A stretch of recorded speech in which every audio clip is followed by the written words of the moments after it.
Hey everybody, I'm Brandon Cagle with BC Natureware, and if anybody's been keeping up with my Facebook page, I was looking for a package for a while now. It got lost in the void.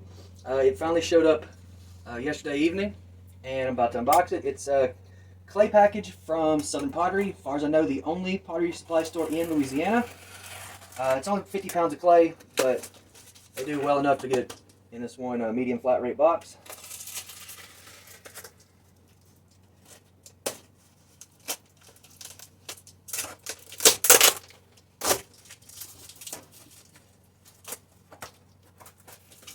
Now this clay is not one that I really throw with.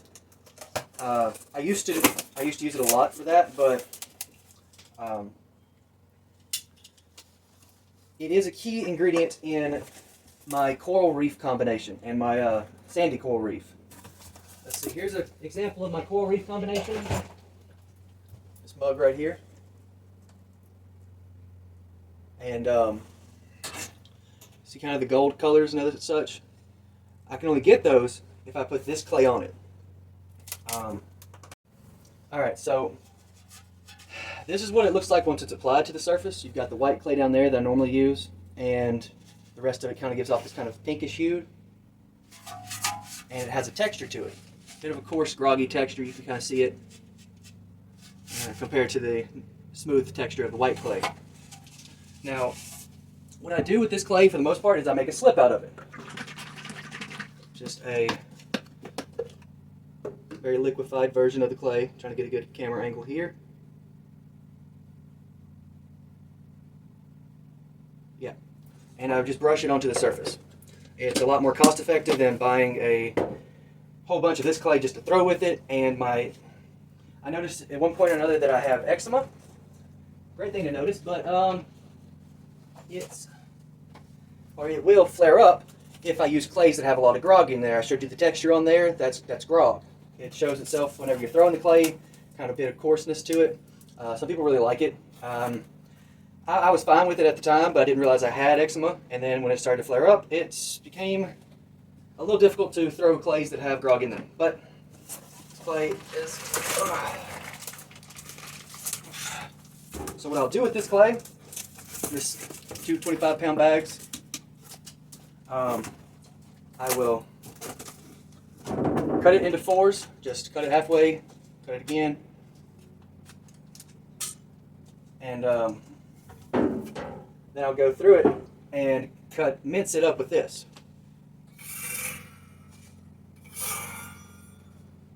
Once I do that, I give it time to dry out, and then from there, I put it in, I slake it down with a little bit of water and convert it into a casting slip. Or not casting, but a slip that I can apply to the surface. Like I said, it's mostly just a cost-effective way to do it and still get those golden colors for my coral reef combination. And I won't do it today because I still have a little bit of it, but you know what? I'll do 25 pounds of it real fast. Get this. I don't have a large area to work with. Give me a second. Okay. So what we'll do is take the rubber band off. I'm personally a larger fan of the zip tie or red ties. A lot easier to work with. Just take the jacket off. Okay. Real moist, super moist clay, kind of muddy, but it appeared out of the void. I honestly thought it had been lost. Even the company thought it had been lost because USPS wasn't doing too well on keeping track of it. They gave me an update on February 4th saying it was in transit to the next facility. I'd ordered it it had been put into the system on January 31st. It's a 4-hour drive from Baton Rouge to here, so I didn't know how it got lost for 2 full weeks and a little longer. But yeah, so I got it on the 15th. It was put into the system on the 31st, and yeah. Here it is. Let's see. So to do this, I usually use a couple of squares, little boards, just to raise the height of it. Move it over, put them down, flip it over. And I do this for my regular clay too, except I don't mince it up like I'm going to do with this one. Come on. Right. It's a little bit womped from shipping, but it's fine. Works just fine. Works out great. And this one is my, I cut it in half with this one, then half again. So I mentioned that already. Just line it up. Kind of just eyeball it. And then it cuts it in half. Nice and simple. Let's see. And just gotta move it out the way.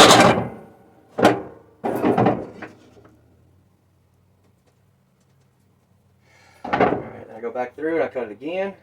Cut each one.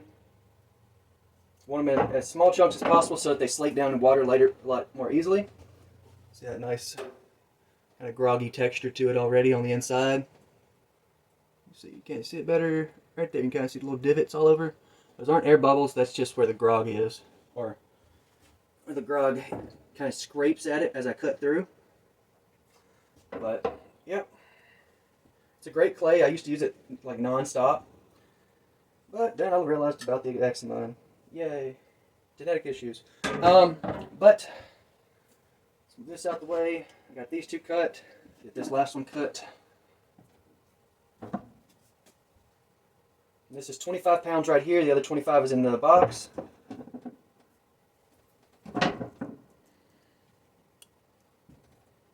It's not set on the remote. Take all this clay off of here. Okay. Alright. That was loud. My bad. What I usually do at this point is I get a couple sets of these little blocks to raise it up. Put one down, move others out the way as necessary, and I'll go through and just mince it real quick like. Kind of go back and forth to make sure it's not putting too much tension on the wire. The wire could very well snap if it's got too much tension. And we've got small sheets of clay. This is a wonky one, but yeah, just small sheets of clay. Let them dry out, and I could rip them or cut them further if I feel like it. I might. I don't know yet.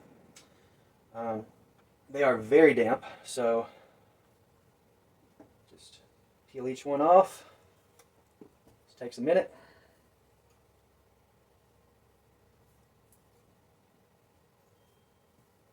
I'm going to time lapse these other three real fast. You won't have much sound, if any sound during that, but it's time consuming, as you can see.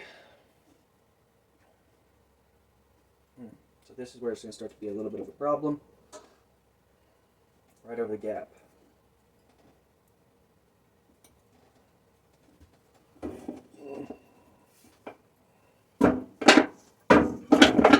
So my main clay type I actually get from Minnesota. It's nothing too special. It's a nice, really nice smooth clay, and getting it shipped here freight usually isn't all that expensive, so it works out. I know Louisiana, Minnesota, huge distance, but still, I usually get it within a couple weeks' time. I got to be careful about the freezing temps that they may have there, but other than that, it works out. Come on, there we go. And then I got this little oddball bit at the end right here. Right here. This is the part that wasn't inside the frame. Just going to cut it real fast like.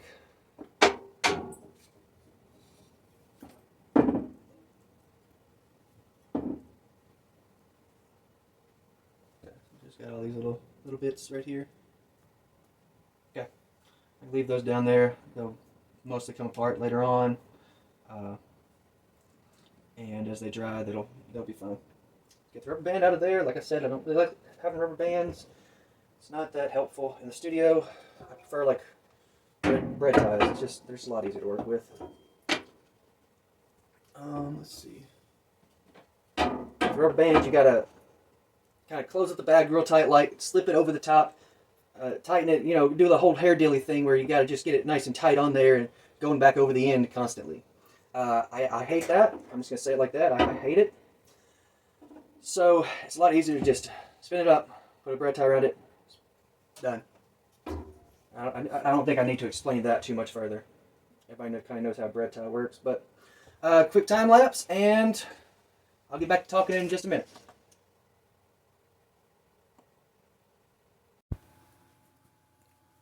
My upcoming events for March and April are the Miss Lou Trade Days in Vidalia, Louisiana, March 14th and 15th. The Honeysuckles and Badges Open House in Jonesville, Louisiana, March 29th. Kent Plantation Spring Herb Day in Alexandria, Louisiana, April 5th. And Martin Home Place Museum Sharing Day in Columbia, Louisiana on April 26th.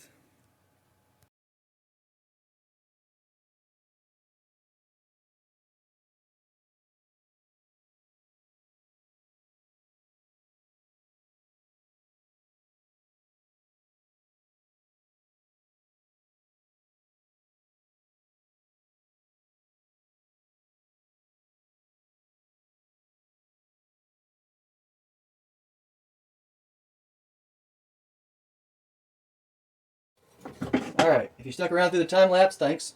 Certainly appreciate it. And last but not least, I need to get these little bits of clay off of this frame, wire cutter frame. It's just let them fall in here and I'll deal with them later on. Now, this won't be ready for probably weeks, probably maybe 1-2 weeks, just depends. We're about to have some freezing temps so that it won't dry too quickly. And I'm not worried about it freezing because it is going to be turned into a slip. It's not going to be used for throwing or making anything specifically. And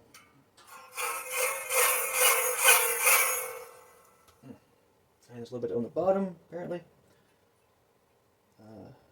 One problem I have with this frame is how it was made with little gaps on the bottom so it can hold some clay if you don't cut right. That first cut was rough, so.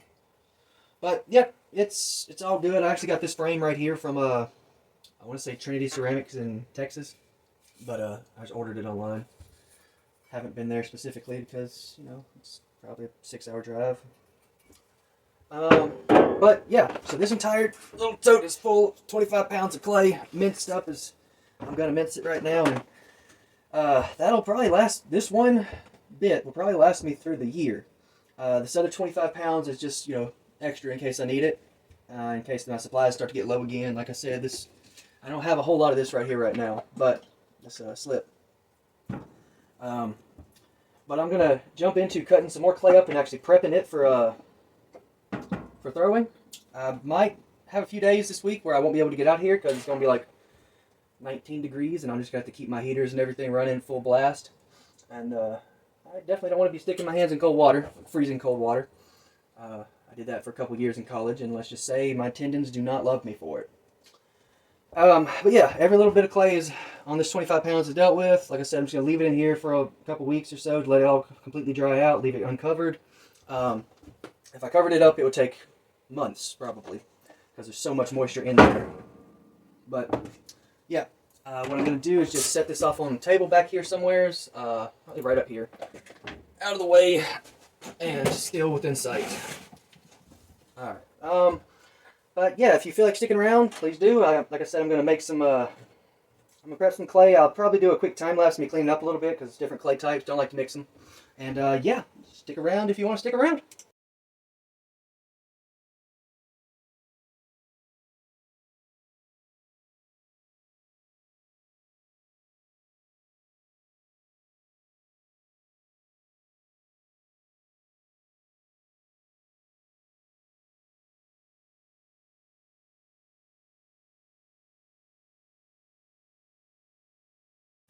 Alright, time lapse over. This is a clay from Minnesota that I mentioned previously in the video. So I get my clay from 2 companies right now. That clay that I use as a slip, I get it from Southern Pottery in Baton Rouge, Louisiana. And then this one I get from Minneapolis, Minnesota, Continental Clay Company. I've actually got an order, if they have supplies currently, I've got an order going for another 400 pounds. This, of course, is another 50 pounds right here, but 400, hopefully, if they have supplies. I hope so. I really do. But, yeah. And since this comes via freight, it is a lot smoother. It's not nearly as catawampus as USPS. All those conveyor belts really destroy the stuff. Conveyor belts and well, people. All right, get to it. Less awkward speech. All right, we're gonna set this one up here. Hopefully it stays. It probably won't. It might. Okay, let's see. It won't. That's better. Okay. Get this one. A couple of these down, just like before. Now the only difference this time is I'm not using that slab cutter frame. I'm using a homemade cutting frame with all my usual measurements. I measured it based on these blocks specifically, like how they come in, nice and clean, neat and ordered. I think got a little bit of mold growing. That's fine. Nothing hazardous. It's just what happens whenever you have organic materials and moisture in a bag for a long time. Small little bits. You might not can see it at all on the camera. I'm not worried about it health-wise. It's not actually hazardous, and it actually adds a little bit of plasticity to the whole thing. So why not? Let's see. Let me get this zip red ties. Super helpful. No joke. Let's move this over. Okay. Just need to cut this. Get it pretty close to the middle. Line up my fingers. Alright, and we push. Okay. There's one half of it. Good 12.5 pounds. The other half, another good 12.5 pounds. Now, I'm going to be cutting these in combinations of different weights, starting with 1.5s and 3-pounders mostly. I just ran through the majority of my prep clay that I did, I don't know, 2 weeks ago at this point, something like that. 1 week, 2 weeks. But let's see what's over here. Alright, so this frame, 1.5 and 3 pounds. So if I leave it like this, then that's a 3-pounder if I cut it with this measurements right here. If I were to cut them in half again, I could get them at 1.5s instead of 3 pounds. Same measurement. Can't really see the wires that easily. There they are. So 1.5, 3 pounds, 1.5, 3 pounds, 1.5, 3 pounds. 1 to 2 pounds right here. Now they aren't like completely exact and everything else and all that wonderful nonsense, but they are close enough, and that is what matters. Not every block's going to be the exact same with, human error. Probably me cutting them, but good, close to 3 pounds right there. Okay, and this is going to be a 2-pounder right here. And this one is about 1.3. It's basically pretty close to 0.657. But I'm not going too in depth on measurements and all that. But this right here is a good measurement for a small mug. Just 1.2, 1.3-ish. And if there's any extra, like this little chunk right here, I just put it into my pug mill and run it through later, and it's good to go. I've got a cutting frame specifically for the pug mill. And yes, I do have a pug mill. If you don't know what a pug mill is, you might want to just search it. It's a clay recycling machine. There's a lot to it. But yeah, I got those cut real fast. I'm gonna probably do the same with this one, and the next block is what I'll do with the 1.5s instead of 3. It's fine. Don't worry. Okay, so right there. Yeah, right there.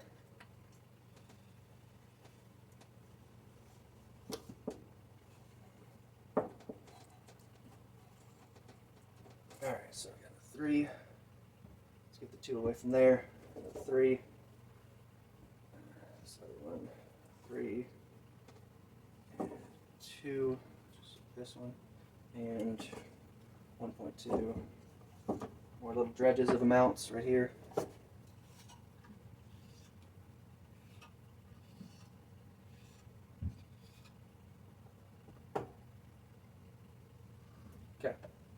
So now that I've done that, real fast, what I do is I make them into a ball. I just smush them from the long sides, just to get them as ball-like as possible. Rotate them as I go along.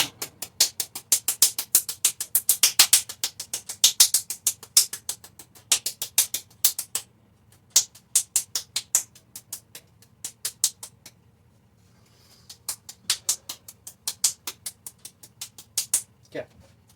Doesn't have to be perfect, but it's a ball of clay. You work on the wheel, and that's what matters. It is kind of exhaustive to do this. Just pat a rectangular prism? Rectangular prism into a ball, but yeah.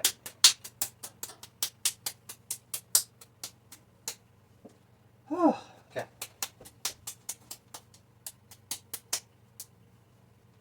Hope the lighting is good. You're not really seeing my face, but just trying to see everything that's going on here. I've got a heat lamp behind me, and I got some natural light coming in from the front, so here's hoping. I know the last video I did in this spot was awful. It was nighttime, there was no extra light. I kept adjusting the camera angle. First video of the year, and it was terrible. Come on now. Do is kind of give it a small wedge sometimes, trying to get that ball-like shape. I don't do spiral wedging very often. I just do the ram's head, the hammerhead shark, whatever people call it at this point. Yeah, if you see it like that, see it like that, kind of gives more of a ram horns and such.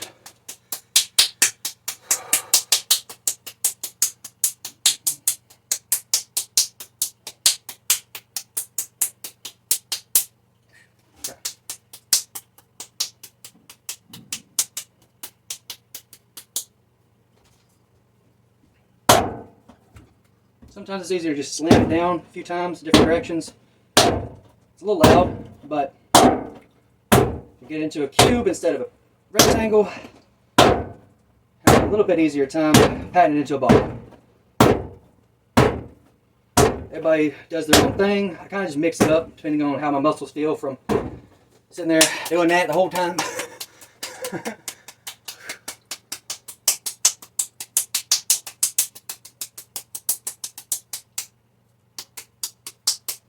Alright, that's good.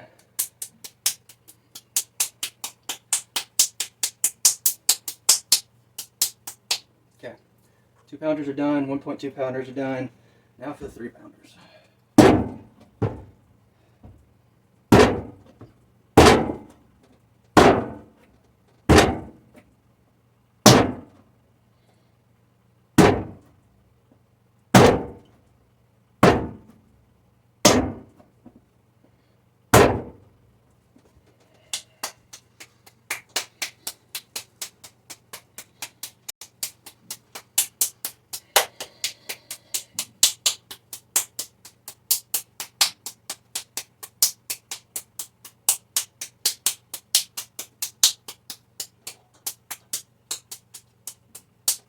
Okay, now what I really need to do, I'm run to the other room real fast and grab a bag to put some clay in.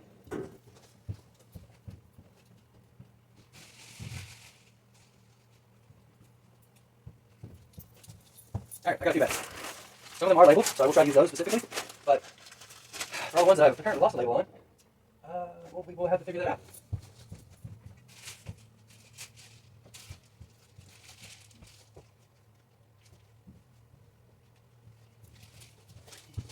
Alright, I'm back again. Okay, so I got a few balls of clay left in this one from my previous 50-pound prepping, I guess. That's a different weight for a different bag of clay. What I'll do is go and get this one prepped. Put these 2 and 1.2 clay dust.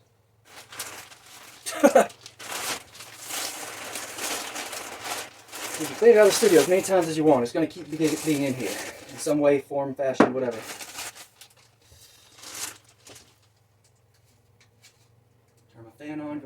pull some of this dust that I just riled up out of here. Okay, so I got this one with the 2 and 1.2s in it, so just zip tie, so much easier. Boom, done and dealt with.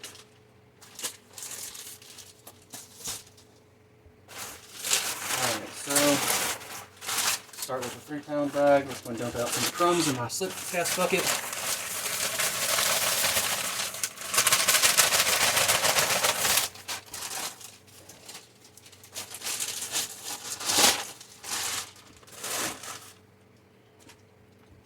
Alright, so back to it.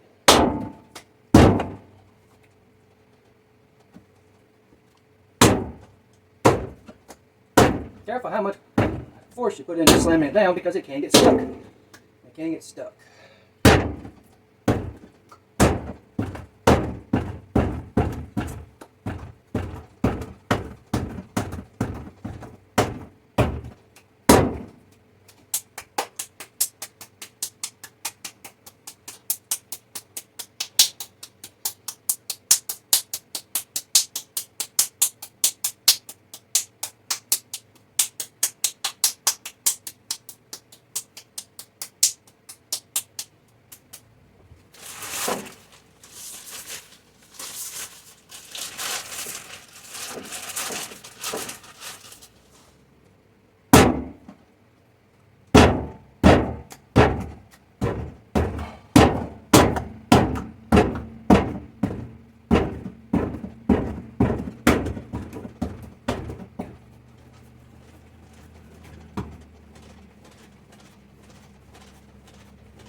Wedging is a process, what I'm doing right now, kind of kneading it. It's a process that I kind of hate, but it is sometimes necessary to get the clay where you need it to be. Some people believe in folds of the clay, and I don't discredit that, but at the same time, it comes down to a lot of things being mixed up with wives' tales type stuff and folklore, and no guarantees. So.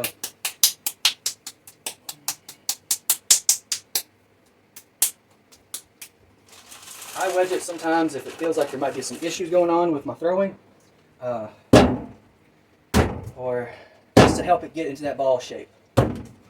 I mean, simply slamming it down like this can sometimes give it a little bit of wedging. It kind of doesn't compress the clay. Compressing that makes no sense, but it does compact it a little bit.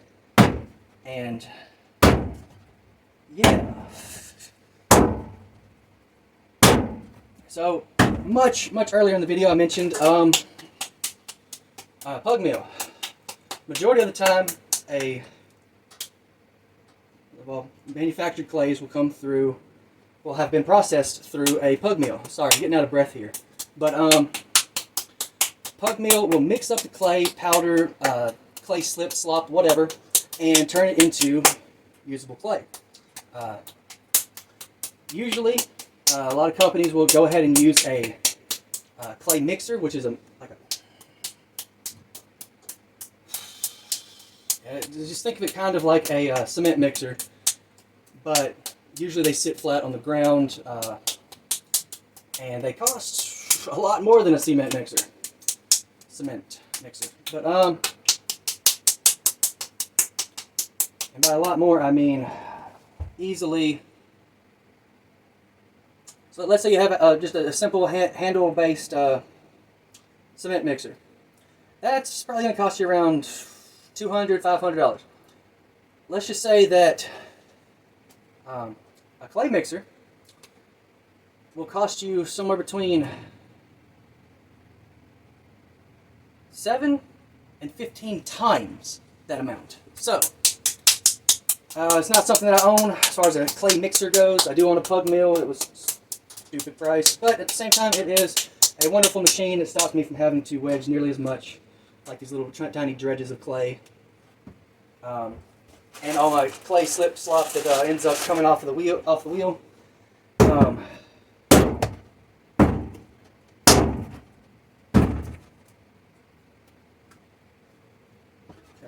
I do still do some wedging, clearly, but Try to avoid it when I can, because I don't really have a great space for it, as you can see with this board sitting on top of a 3-section sink. But, yeah.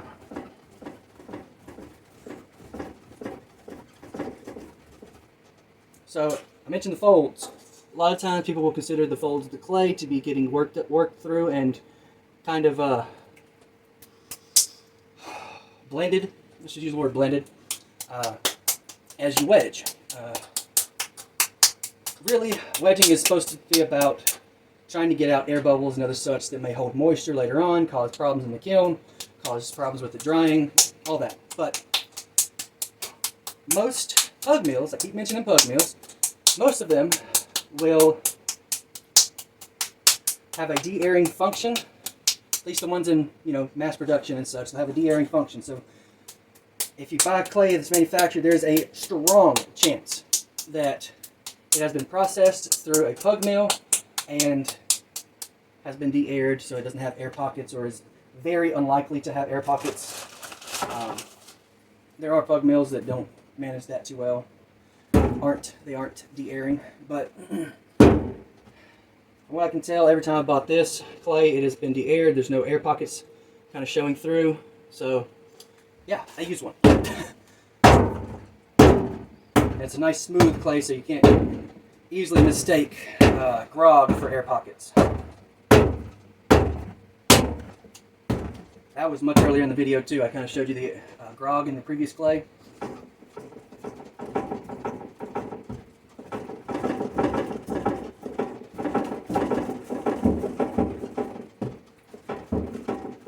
Not a great space, but yeah. For the most part, anything that's gone through a pug mill that has either I've reclaimed it or it's been processed straight from the company, you don't necessarily have to wedge it unless you think that you put air bubbles in it.